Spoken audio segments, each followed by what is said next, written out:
الحمد لله رب العالمين والعاقبة للمتقين والصلاة والسلام على سيد الأنبياء والمرسلين وعلى آله وصحابه وأزواجه وذرياته وأهل بيته وابنه الغوث العظم الجيلاني ومعين الملة والدين وشيخ الإسلام والمسلمين أعلى الحضرة الإمام أحمد رضا وعلى عباد الله الصالحين أجمعين أما بعد فأعوذ بالله من الشيطان الرجيم بسم الله الرحمن الرحيم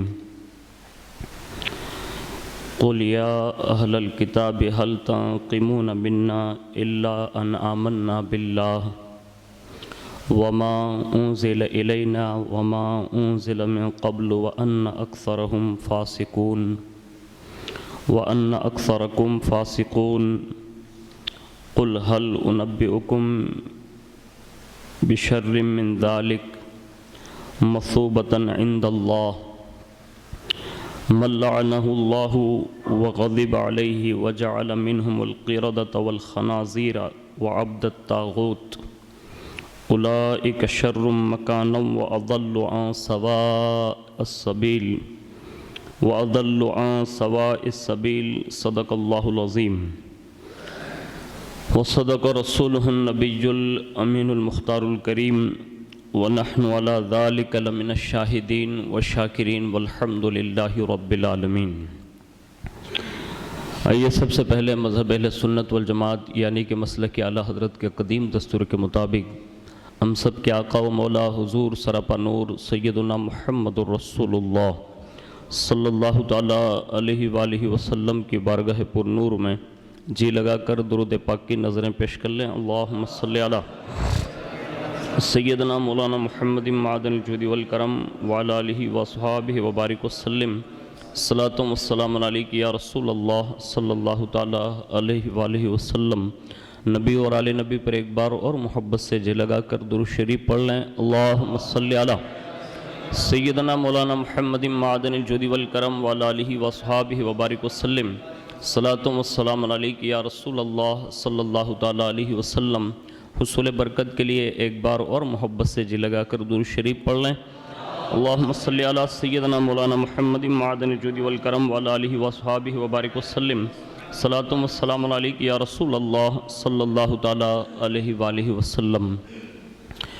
امام عشق و محبت اعلیٰ حضرت عظیم البرکت مجدد دین و ملت الشاہ امام احمد رضا خان فاضل بریلوی رحمۃ اللہ تعالیٰ علیہ یوں عرض کرتے ہیں کہ لطف ان کا عام ہو ہی جائے گا، لطف ان کا عام ہو ہی جائے گا، شاد ہر ناکام ہو ہی جائے گا، شاد ہر ناکام ہو ہی جائے گا۔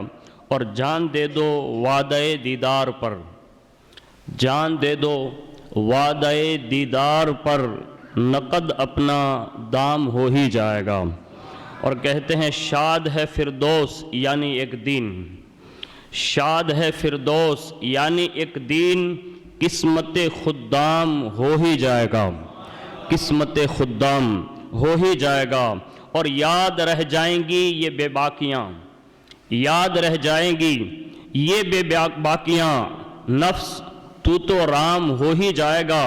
اور بے نشانوں کا نشان مٹتا نہیں، بے نشانوں کا نشان مٹتا نہیں، مٹتے مٹتے نام ہو ہی جائے گا، مٹتے مٹتے نام ہو ہی جائے گا۔ اور یاد گیسو ذکر حق ہے آہ کر، یاد گیسو ذکر حق ہے آہ کر، دل میں پیدا لام ہو ہی جائے گا، دل میں پیدا لام ہو ہی جائے گا۔ اور ایک دن آواز بدلیں گے یہ ساز، ایک دن آواز بدلیں گے یہ ساز، چہچہا کوہرام ہو ہی جائے گا، چہچہا کوہرام ہو ہی جائے گا۔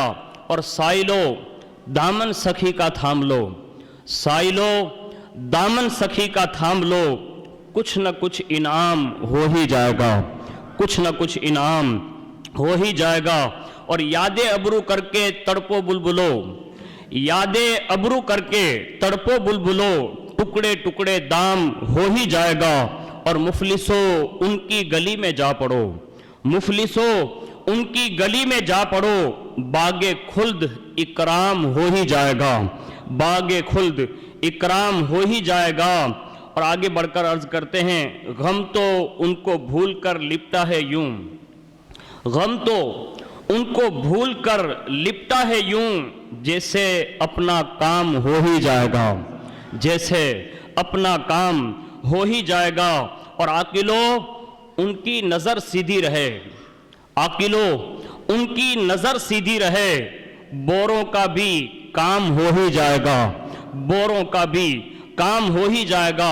اور جب میدان قیامت قائم ہوگا اس وقت کی اس گھڑی کو صرف پس منظر کو یاد رکھیں، اور پھر امام کا یہ شعر سنے، کہتے ہیں اب تو لائی ہے شفاعت عفو پر، اب تو لائی ہے شفاعت عفو پر، بڑھتے بڑھتے عام ہو ہی جائے گا، بڑھتے بڑھتے عام ہو ہی جائے گا۔ اور آخر میں خود ہی کہتے ہیں رضا ہر کام کا ایک وقت ہے، رضا ہر کام کا ایک وقت ہے، دل کو بھی آرام ہو ہی جائے گا، دل کو بھی آرام ہو ہی جائے گا۔ ایک بار بڑی محبت کے ساتھ درود شریف کی نظر پیش کر لیں۔ اللہم صلی علی سیدنا مولانا محمد معدن الجود والکرم وعلی آلہ وصحابہ وبارک وسلم، صلاۃ و سلام علیک یا رسول اللہ صلی اللہ تعالیٰ علیہ وآلہ وسلم۔ اللہ رب العزت کی توفیق سے اور اس کے پیارے محبوب صلی اللہ علیہ وسلم کے صدق و طفیل 16 جمادی الاخری 1442 ہجری بروز جمعہ، الحمدللہ ہم اور آپ اپنے اسلامی سال کا کم و بیش آدھے کے قریب کا حصہ ہم اور آپ گزار رہے ہیں۔ اللہ تعالی ہمیں اور آپ کو ہمیں اپنے اسلامی سالوں اور مہینوں کی سمجھ کی توفیق نصیب فرمائیں۔ میں نے گزشتہ جمعہ چند آیتیں آپ کے سامنے پیش کی تھی، اور اس میں اللہ رب العزت نے مومنوں سے دوستی، اللہ اور اس کے رسول سے دوستی، اور اس حوالے سے جو ارشادات تھے میں نے آپ کے سامنے گوش گزار کرنے کی سعادت حاصل کی۔ اب میں اس سے بڑھ کر آنے والی آیتیں جو ہیں اس کا مفہوم پیش کر دیتا ہوں، اور گزشتہ جمعہ کی جو گفتگو رہ گئی تھی اس کو میں تکمیل تک پہنچاؤں گا۔ اللہ رب العزت نے ارشاد فرمایا تم فرماؤ اے کتابیو تمہیں ہمارا کیا برا لگا،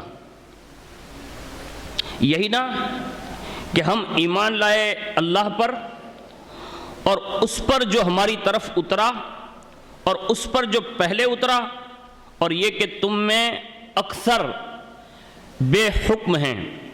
آگے ارشاد فرمایا تم فرماؤ کیا میں بتا دوں جو اللہ کے یہاں اس سے بدتر درجے میں ہیں، جن پر اللہ نے لعنت کی اور ان پر غضب فرمایا، اور ان میں سے کر دیے بعضوں کو بندر، بعضوں کو سور، اور شیطان کے پجاری ان کا ٹھکانہ زیادہ برا ہے، اور یہ سیدھی راہ سے زیادہ بہکے ہوئے لوگ ہیں۔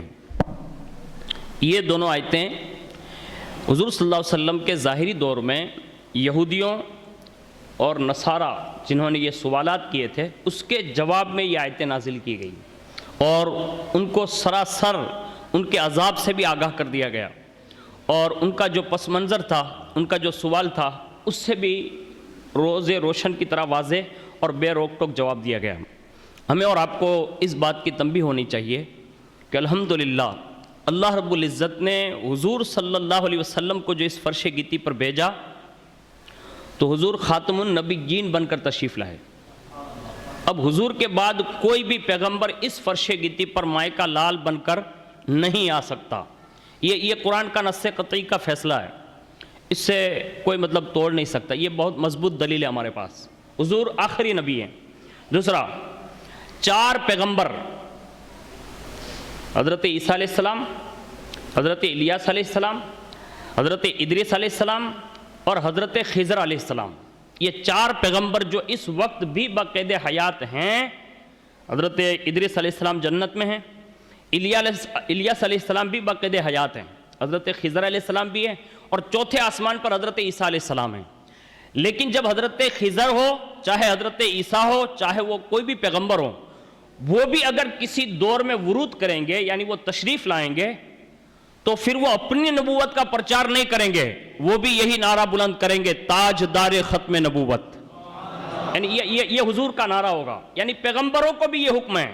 حد تو یہ ہے کہ اگر آپ اسلامی تاریخ پڑھیں گے تو آپ کو احساس ہوگا کہ آدم علیہ السلام سے لے کر عیسیٰ علیہ نبینا علیہ السلام تک جتنے بھی پیغمبر آئے، اس میں جو صاحب کتاب، صاحب مذہب لوگ رہیں، یعنی جن کو اللہ نے مذہب اور کتاب دی، جن کے قانون الگ رہے ہر زمانے کے اعتبار سے، لیکن انہیں بھی تنبیہ کر کے بھیجا گیا، اگر تمہارے زمانے میں مصطفیٰ آ جائیں تو اب تمہیں بھی حکم ہوگا، پرچار تمہارا نہیں ہوگا، صرف مصطفیٰ کا ہوگا۔ یعنی یہ بے روک ٹوک اللہ نے اپنے محبوب سے یہ وعدے کیے ہیں، اور اللہ نے یہ پورا کر کے دکھایا۔ ہر پیغمبر نے اپنی شان بیان کرنے سے کئی گنا زیادہ رسول اللہ کی شان اطہر کو بیان کیا۔ ہاں، تو ہمیں اور آپ کو بھی چاہیے، ابھی پوری دنیا میں ایک شور مچا ہوا ہے، یہ سوشل میڈیا کے کارن ہے، حالانکہ ہماری اور آپ کی تھوڑی کم سمجھی ہے، اور میں یہ نہیں کہتا کہ حقیقت میں سب نہ سمجھیں، نہیں، لیکن یہ سوشل میڈیا کا ایک ورکر ہے جو ہر زمانے میں ہوا اور آج بھی ایسا ہو رہا ہے۔ اس لیے ہمیں اور آپ کو یہ چاہیے کہ ہمیں اپنا دین اور اپنا مذہب یاد رکھنا چاہیے، اور اس میں کتنا کٹر ہونا چاہیے، اس کو میں اگر اپنے دبے لفظوں میں یوں کہوں نا کہ اگر آندھی اور طوفان بھی ایک طرف آ کر کھڑے ہو جائیں نا، لیکن تمہارے اپنے مذہب کے معاملات میں ایک بال کے برابر بھی فرق نہ آئے تو آپ سمجھ لیں کہ آپ ٹناٹن سنی ہیں۔ ہاں، اس لیے کہ تمہارا ایمان ایسا مضبوط ہونا چاہیے، ورنہ حالات بڑے نازک ہیں۔ اس لیے ہمیں اور آپ کو اپنے مذہب کی معلومات ہم سب کو فراہم بھی کرنی چاہیے، اور لوگوں سے لے کر باقاعدہ دور تک پہنچانی بھی چاہیے، لیکن اس کے لیے دوستی کس سے ہو۔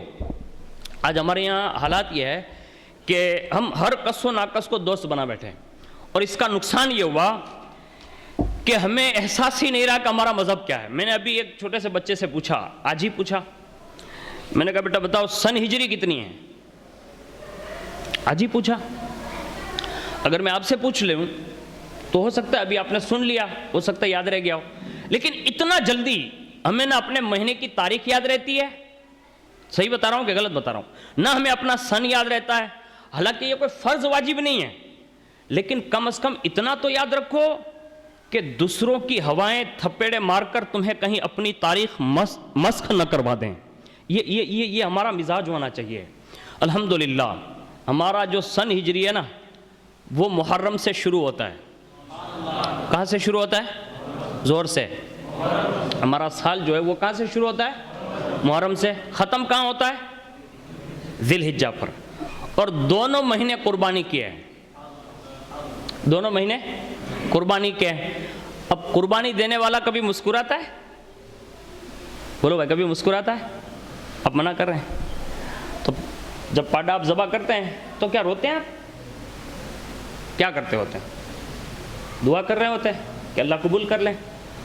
اور اس سے بڑی خوشی کا دن کون سا ہوگا کہ تو اللہ کے نام پر جانور ذبح کر رہا ہوتا ہے اور تیرا دل جو ہے نا خوشی سے مچل رہا ہوتا ہے۔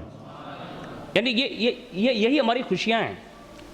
آج ہمارے یہاں پرموٹ جو کیا گیا کہ جو شراب ہے، شباب ہے، آج بہت سارے لوگ دل میں دکھ پریشان کر رہے ہیں، کیونکہ فوری طور پر وہ کرفیو کا اعلان ہوا، اور حالات بڑے ایکٹیویٹیز کے تحت جو ہے کنورٹ کیے جا رہے ہیں۔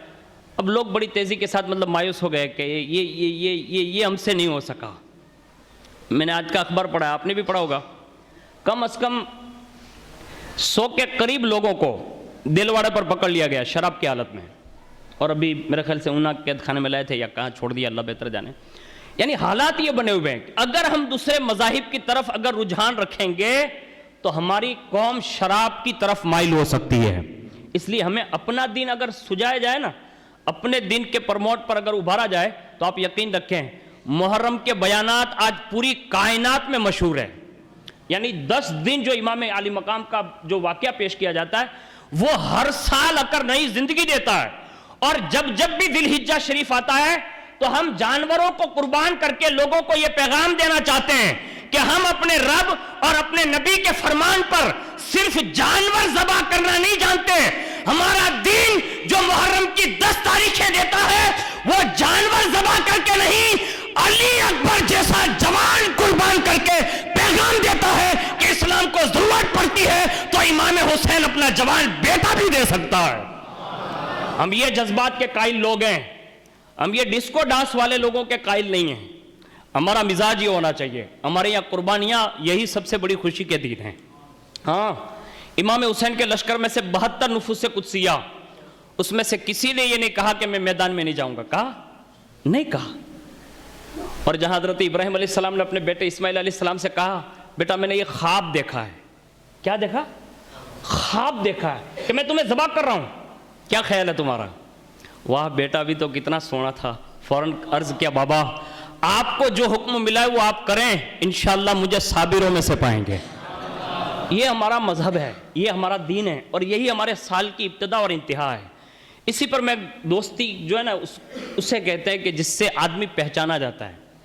کسی کو بھی آپ اٹھا کر دیکھ لیں تو فوراً کسی کے بارے میں کچھ جانچ پڑتال کرنی ہو نا تو لوگ یہ کہتے ہیں اس کا دوست کون ہے. ابا سے ابھی نہیں پوچھا جا رہا ہے، ماں سے نہیں پوچھا جا رہا ہے، بہن سے نہیں پوچھا رہا ہے، بھائی سے، کس سے پوچھا جاتا ہے؟ دوست کون ہے. یعنی دوستوں کو دیکھنے کے بعد تمہارے بارے میں فیصلے ہوتے ہیں. میں آسان ایگزامپل دوں، اگر ہماری بیٹی کا رشتہ کرنا ہے یا ہمارے بیٹے کا رشتہ کرنا ہے تو ہم کیا کرتے ہیں؟ ڈائریکٹ اس کے باپ سے جا کر نہیں پوچھتے کہ تیرا باپ شراب پیتا ہے کہ نہیں پیتا ہے، یعنی تیرا بیٹا شراب پیتا ہے کہ نہیں پیتا، تیرے گھر میں یہ کام ہو رہا ہے کہ نہیں. ہم کیا کرتے ہیں؟ اس کے دوستوں کو تلاش کرتے ہیں اور اس کے دوستوں کے ذریعے لنک لگا کر وہاں تک پہنچتے ہیں بلا تشبیہ اور تمثیل. آج سے یہ تہیہ کرے دوست ہوگا تو مومن، دوست ہوگا تو عاشق رسول. اس لیے کہ مومن اور عاشق رسول جو دوست ہوگا نا وہ تمہیں شراب کے اڈوں پر نہیں مصطفیٰ کی محفلوں تک پہنچا دے گا. یہ فیصلہ کر لے. اپنے میں بھی فیس بک بھی چلاتا ہوں اور 2 3 آئی ڈی چلاتا ہوں اور واٹس ایپ بھی 2 3 چلاتا ہوں اور بڑی کثرت کے ساتھ. لیکن دوستی اور بات چیت اسی سے کرتا ہوں جس سے باتوں میں عشق رسول کی خوشبوئیں آتی ہے بس. ہاں، ادھر ادھر کے لوگوں سے باتیں نہیں کرتا. آپ سے بھی گزارش ہے آپ کوئی بھی ویڈیو دیکھیں یا یوٹیوب پر کوئی بیان سنیں یا کوئی بھی بات سنیں نا تو ایسی چیز لیں جس سے عشق رسول کی مہک آنے لگے. ہاں، اور اس کا فائدہ کتنا بڑا ملتا ہے سنیے. میں نے گزشتہ جمعہ کو کہا تھا نا وہ شہر بڑا خوشحال تھا، یاد آ گیا ہوگا آپ کو. بڑا عجیب و غریب تھا. اور جب وہ غوث پاک کے وہ مرید اور وہ خلیفہ جب انہوں نے کہا کہ آپ جس بزرگ کی یاد مناتے ہیں آپ یہ بتا سکتے ہیں کہ اس بزرگ کا نام کیا ہے؟ اب سنیے عشق رسول کس کو کہتے ہیں. ہے ایسا شہر کہ جس میں کوئی غم نہیں ہے، خوشی ہے. وہ ایک بزرگ کا دین کے نام کے بارے میں پوچھا نا کہ آپ بزرگ کا نام بتا سکتے ہیں، اس وقت اس شہر کے نمائندوں کا جواب سنو اور اپنے دل کو آج سے پاکیزہ خیالات کا نمائندہ بناؤ. اس وقت ان کا جواب یہ تھا جو تاریخ میں لکھا ہے. کہتے ہیں صاحب کا کیا کہا، ہم بغیر غسل کے اس بزرگ کا نام تک نہیں لیتے. یعنی نام بتانے میں ہم غسل کے منتظر رہتے ہیں، نہا نہیں لیتے تب تک ہم ان بزرگوں کا نام بھی نہیں لیتے جس کی یاد مناتے ہیں. آج ہمارے یہاں حالات یہ بدل گئے، ہمارے ہاتھ سے وضو ہی چلا گیا. ہم 8 دن میں ایک بار وضو کرتے ہیں. غلط تو نہیں کہہ رہا ہوں؟ نہیں، یہی جمعہ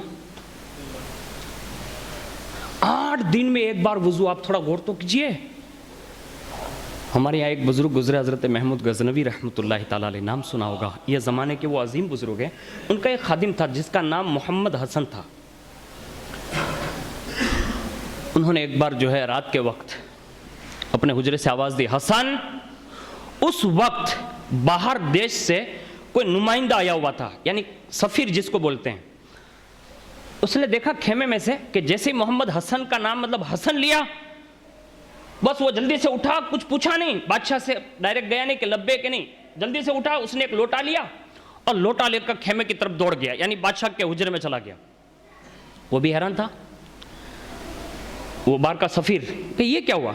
اب جب وہ واپس پلٹا تو وہ سفیر نے پوچھا کیا بھائی صرف تیرا نام لے کر اس نے مطلب اعلان کیا کہ محمد حسن، یہ حسن خالی نام لیا تیرا؟ کہا ہاں. تو جلدی سے گیا، لوٹا بھر لیا اور تو لے کے چلا گیا، تو تجھے کیسے معلوم کہ بادشاہ کو وضو کے لیے ہی کام ہے؟ ہو سکتا ہے دوسرا اور کام ہوتا، تو لوٹا لے کے سیدھا کیوں چلا گیا؟ قربان جائیں، اس زمانے کے خادموں کو بھی کتنا بڑا خیال اور اس کا احساس تھا. اس نے کہا میں لوٹا وضو کا اس لیے لے کر گیا کہ آج میرے بادشاہ نے کہا نا حسن، کہا ہاں، کہا جب جب وہ مجھے بلاتے ہیں نا تو محمد حسن کہہ کر بلاتے ہیں. لیکن لوٹا لے کر جانے کی وجہ یہ تھی کہ مجھے اس بات کی نشاندہی کی گئی ہے. کہا کس بات کی؟ کہا جب انہوں نے حسن کہا نا تو مجھے اشارہ مل گیا کہ آج میرے بادشاہ کا وضو نہیں ہے، اور میرا بادشاہ میرے نام کے آگے جو لفظ محمد ہے، کہا ہاں، کہا وہ نام بھی بغیر وضو کے نہیں لیتا. یہ ہمارے بادشاہ لوگ تھے.